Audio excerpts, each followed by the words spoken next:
Mind philosophy discusses the insights from some of the greatest thinkers over time. It will also demonstrate how their wisdom can be applied against the complexities and challenges we face in modern society. It's how philosophy can be used as a vehicle to produce a better version of who we are and how we interact within ourselves and each other.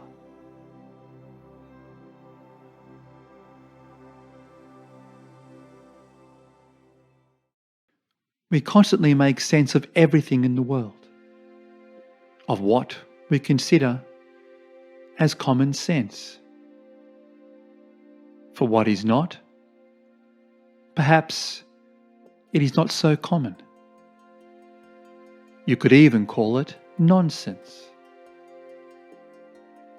So I ask you all, how then can we understand the boundaries of what is good sense or nonsense? The answer is through our words, which this video will explain. These are some of the notions from British philosopher Peter Hacker and neuroscientist Max Bennett in chapters 3 and 4 of this book. Together they draw parallels between how our brains are formed and how we use them.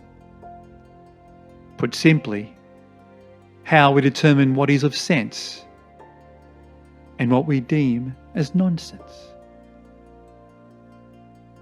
Nonsense is not something that is intended. Nonsense is when we form words that reveals nothing. It fails to develop an understanding of meaning. Yet Hacker and Bennett ask us, how do we determine such a meaning? While our brains are used as a vehicle for thought, how it renders this is not just a matter of its physiology, it is also a matter of its philosophy, or how we define our thoughts. A brain cannot hear, nor does it see. We know that it is part of our nature as humans to insatiably experience things. We saturate our senses, the sanctity of a sunrise, to scrub the naked earth. Our brains accept signals from our senses and then constructs a hypothesis about what it has experienced. There is, though, a deeper realm of how we deem what is common sense and what is nonsense. It is through the concept of qualia. As a starting point, qualia can be described as our own perception. It is, though, well beyond the means of how we interpret our world.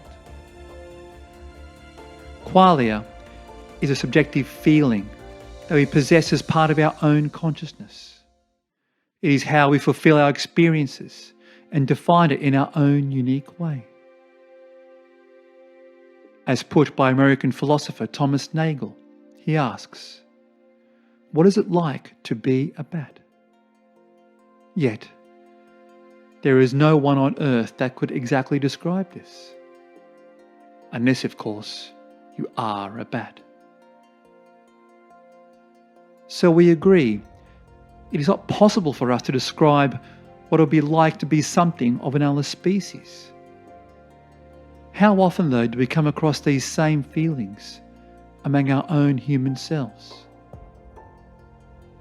It is through qualia that we not only construe our thoughts, it is how we explain our existence. It is how our senses can conceive the same sky, the same cloud. Yet, through understanding qualia, we can express this in our own words, for what a sky and what a cloud means to us in our own unique way. As a cloud, for one, is a medium where lightning strikes. For another, it is an idea, a simple stimulant that can flood our minds with hope. It elevates the role of ourselves as not just a brain, not just a mind, but an holistic presence and realization of our entire body that is built to conceive, created to perceive. It is through this process of qualia that we form ourselves into something like a metaphorical mirror. It is how we define what makes sense, or what we realise as nonsense. It is a notion through our thoughts and inevitably through our words of what it feels like to be you. For many, this video could be in itself a nonsense, while it may reveal clues as to how we understand ourselves. For some, it may not resolve anything at all. Yet, what I intend to achieve is for you all to determine thought in a far deeper paradigm. As when we take time to articulate ourselves in communication, we often will receive a better result. We will have less misunderstandings, greater cohesion. These are not new initiatives. It goes back to the time of the sophists and Aristotle. Through the art of rhetoric as a means of persuasion, through logic, credibility, and emotion. Our brilliant brains are a facilitator of thought and passion. The rest is left for how we choose to use it. Whether we believe we are of mind, soul, or spirit is a personal choice. It is, though, when we realise the holistic presence of our own selves, we can understand the world's reactions, our own consequences, and as shown through qualia, define this in our own unique way that brings us peace with it. We can easily make sense with what we can understand. Yet, we can duly appreciate life's nonsense when we realise the humanity that exists within all of us. It is our brains that allows us to learn about the world. It is through our own words, is how we understand it.